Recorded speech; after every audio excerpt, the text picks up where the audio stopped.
సంతోష్ ప్రకాష్ని బాగా కొడుతూ ఉంటాడు. చెప్పరా చెప్పు, నా తమ్ముని ఎందుకు చంపావు, నా చంపింది నిజమేనా, నువ్వేనా చంపింది అని చెప్పి గట్టిగా అడుగుతూ ఉంటే ఇంకా అలా కొడుతూ ఉంటే నేను చెప్తాను అని ఇంకా చెప్తూ ఉంటాడు. ఇంకా లహరి శరణ్య చాలా షాకింగ్గా చూస్తూ ఉంటారు.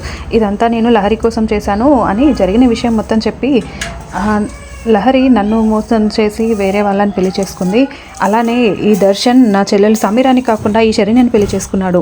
మమ్మల్ని ఇలా మోసం చేసిన వీళ్ళిద్దరూ హ్యాపీగా ఉండొద్దు, వీళ్ళు కూడా బాధపడాలి అనే నేను ఇదంతా చేశాను అని ప్రకాష్ చెప్పడంతో, అయినా కూడా నా తమ్ముడిని ఎందుకురా చంపావు, నీ పగ కోసం నా తమ్ముడిని ఎందుకు మధ్యలో ఇలా చేసావు అని అడుగుతూ ఉంటే, సార్ మీ తమ్ముడైనంత మాత్రాన వాడేమీ ఉత్తముడు కాదు సార్, వాడి గురించి అసలు నిజాలు తెలిస్తే మీరే వాడిని చంపేస్తారు, వాడు చాలా డేంజర్ సార్, వాడు అన్నీ చేసేవన్నీ ఇలాంటి పనులే అని వాడి గురించి నిజాలు తెలిస్తే వాడిని మీరే చంపేస్తారు, మీరు ఉత్తములైనంత మాత్రాన మీ తమ్ముడు కూడా మీలాంటి వాడే మంచివాడే అని మీరు అనుకోకండి సార్ అని వాడు చాలా నీచుడని చెప్తాడు. ఇంకా అలా చెప్పడంతో వీనికి సంఖ్యలేసి పదండి వీని కోర్టుకు తీసుకువెళ్దామని ప్రకాష్ని ఇద్దరు కానిస్టేబుల్కి అప్పచెప్పేసి ఇంకా సంతోష్ ఏమో ఆనంద భైరవి ముందుకు వచ్చి, అత్తయ్య గారు నన్ను క్షమించండి అత్తయ్య గారు అని చెప్పి అంటూ ఉంటాడు. సిస్టర్ నన్ను క్షమించండి, మీరు చెప్తున్నా కూడా నేను వినలేదు, మీరు చెప్తున్నట్టు నేను తొందరపడ్డాను అత్తయ్య అని సంతోష్ చెప్తూ ఉంటాడు. ఇంకా అప్పుడు శరణ్య దగ్గరికి వెళ్ళి శరణ్య కూడా సారీ చెప్పడంతో, ఏ ఆడపిల్లైనా అత్తింటి పరువు తీయాలని అనుకోదు, పద్ధతులు కట్టుబాట్లతో పెరిగిన ఏ అమ్మాయి కూడా ఇలా ఎవరిని ఊరికే చంపదు అని చెప్తుంటే ఇంకా దర్శన్ విని, నువ్వు మాట్లాడే మాటలు నా గుండెలకి తగులుతున్నాయి శరణ్య, నువ్వు చెప్పేది I'm sorry Saranya, I'm sorry అని చెప్పి బాధపడుతూ అనుకుంటూ ఉంటాడు మనసులో. ఇంకా అలా ఆ తర్వాత లహరి, నిన్ను శరణ్యని నేను ఆ సిస్టర్ని చాలా ఇబ్బంది పెట్టాను, నా మూర్ఖత్వం వల్ల ఇలా అంతా జరిగింది, నన్ను క్షమించండి అని చెప్పి చెప్తాడు. ఇంకా ఆ తర్వాత సంఖ్యలు తీయండి శరణ్యకి అని ఆనందభైరవి చెప్పడంతో శరణ్యకి ఉన్న సంఖ్యలను తీస్తూ ఉంటే, మరోవైపు ఆనందభైరవి ఏసీపీ మౌనిక దగ్గరికి వెళ్ళి థ్యాంక్ యూ మేడం అని చెప్తూ దండం పెడుతూ ఉంటుంది. అయ్యో ఇట్స్ ఓకే మేడం, ఇది నా డ్యూటీ అని చెప్పి ఆ మౌనిక అక్కడ నుంచి వెళ్ళిపోతుంది. ఆ తర్వాత సంతోష్ ఇంకా కానిస్టేబుల్ ఇద్దరు జీప్లో ఎక్కించడానికి తీసుకొని వెళ్తూ ఉంటారు. సంతోష్కి చేతులకు కూడా బేడీలేసి ఉంటారు. తీసుకొని వెళ్తూ ఉంటే, ఏంటి ఆనంద భైరవి, మీరందరూ కలిసి సంతోషంగా ఉందామనుకుంటున్నారా, ఇది ఇక్కడితో అయిపోయింది అనుకుంటున్నారా, ఇది ముగియనివ్వను, ఈ శరణ్య ప్రాణాలు తీసేస్తాను అని చెప్పి ఒక కానిస్టేబుల్ దగ్గర నుండి గన్ లాక్కొని ఆ పాకెట్లో ఉన్న గన్ తీసేసి శరణ్యకి గురిపెట్టి కాల్చబోతూ ఉంటాడు. అప్పుడే అది ఆనందభైరవి గమనించి శరణ్యకి అడ్డుగా నిలుస్తుంది.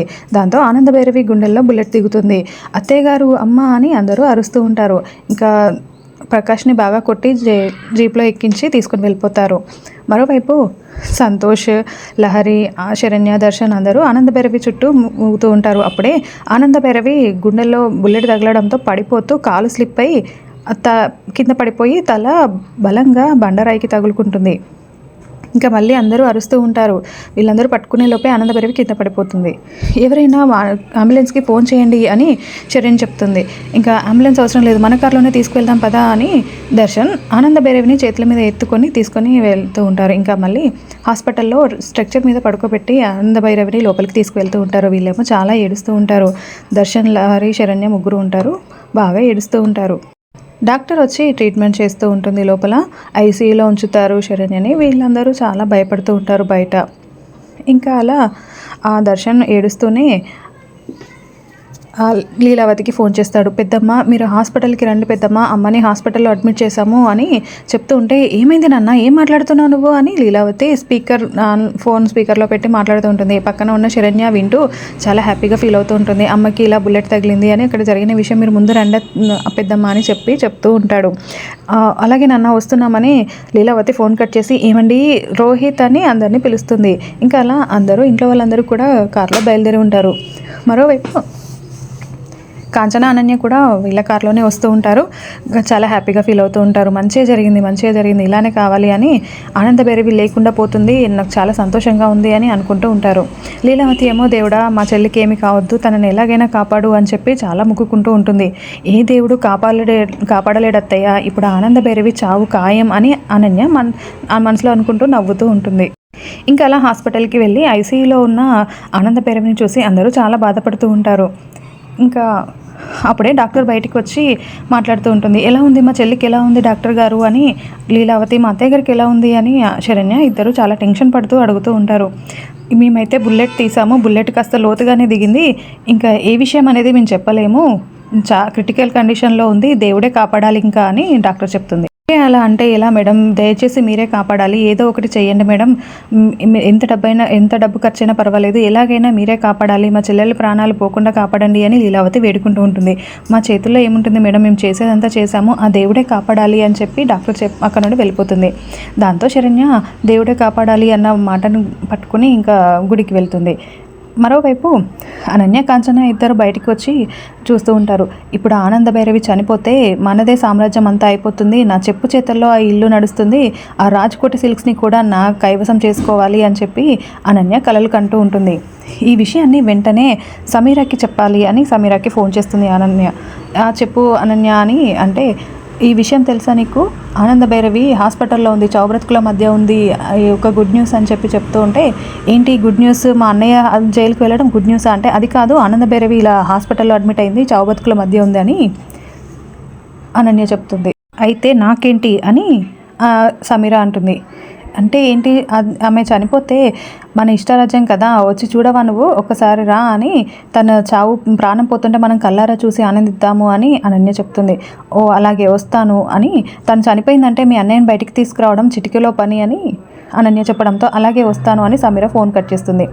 ఇంకా శరణ్య గుడిలోకి వెళ్ళి దేవుడి ముందు బాగా ఏడుస్తూ ఉంటుంది. మా అత్తయ్య గారికి ఎందుకు ఇలా చేసావు, నేను రోజు నీకు పూజలు చేస్తున్నాను కదా, నా పూజలో ఏదైనా లోపం ఉంటే నన్ను కదా శిక్షించాలి, మా అత్తయ్య గారికి ఎందుకు ఇలా అయ్యింది, మా అత్తయ్య గారు బ్రతికుండాలి, ఆవిడకి ఏం కావకూడదు స్వామి అని వేడుకుంటూ ఉంటుంది.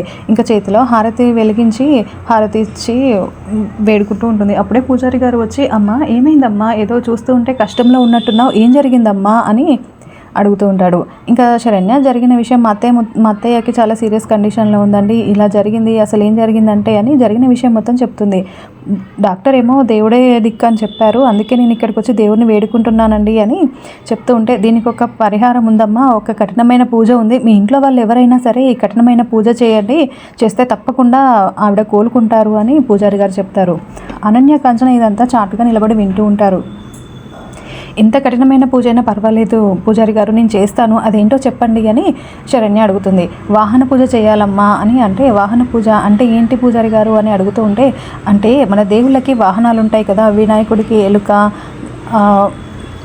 సుబ్రహ్మణ్య స్వామికి నెమలి, అమ్మవారికి పులి, శివుడికి నంది, అలా ఆ వాహనాలకి పూజ చేయాలమ్మా, పురాణాల్లో ఇలా ఉంది అని ఇంకా ఒక స్టోరీ చెప్పి, ఆ వాహనాలు మేము ఎప్పుడు మీతోనే ఉంటాం కదా, పూజలు అందుకుంటాం కదా, మాకేం వరాలు ఇవ్వరా అని అడిగితే, సాక్షాత్తు పరమేశ్వరుడే ఇలాంటి వరం ఇచ్చాడమ్మా వాటి వాహనాలకి, వాహన పూజ చేసి మీరు ఏ కోరిక కోరుకున్నా నెరవేరుతుంది అని, తప్పకుండా ఈ పూజ చేయమ్మా, ముందు దీనికి కావాల్సింది నిష్టగా మడి స్నానం చేసి మడితో పూజ చేయాలమ్మా అని, మడి బట్టలతో పూజ చేయాలని చెప్తారు.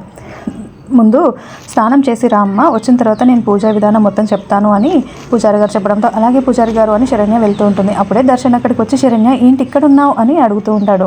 అది కాదండి, పూజారి గారు ఇలాంటి పూజ చేయమని చెప్పారు అని శరణ్య చెప్తుంది. నేను నీకు తోడుగా ఉంటాను శరణ్య, అది ఎంత కఠినమైన పూజ అయినా పర్వాలేదు, మన ఇద్దరం చేద్దాము అని దర్శన్ కూడా చెప్తూ ఉంటాడు. ఇక అనన్య, కాంచన అక్కడ నుండి పక్కకు వెళ్తారు.